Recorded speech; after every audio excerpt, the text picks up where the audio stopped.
60-40% అంటున్నారు. దీని మీద నువ్వే వెళ్ళావు.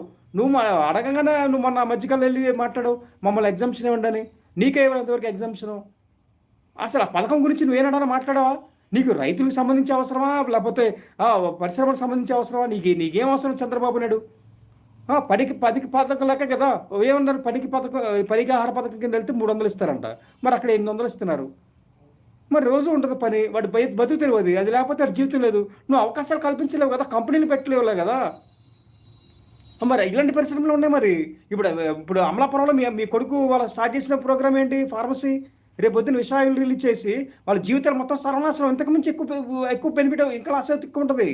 ఇప్పుడు ఇది బ్లాస్ట్ అయ్యి ఒక 30 మంది చనిపోయారు. రేపొద్దున ఏంటి? వాళ్ళ తరతరాల నాశనం అయిపోతాయి రేపొద్దున. ఎయిర్ పొల్యూషన్ కానీ, లేకపోతే వాటర్ పొల్యూషన్ కానీ గ్రౌండ్ లెవెల్కి ఇంకై అసలు అక్కడ పరిశ్రమలన్నింటినీ వాడి వ్యర్థాలు మొత్తం వదిలి సముద్రంలోకి వదిలి, అక్కడ లేకపోతే కాలువలోకి వదిలి రేపొద్దున తాగడానికి లేక అక్కడ ఉన్న రైతులు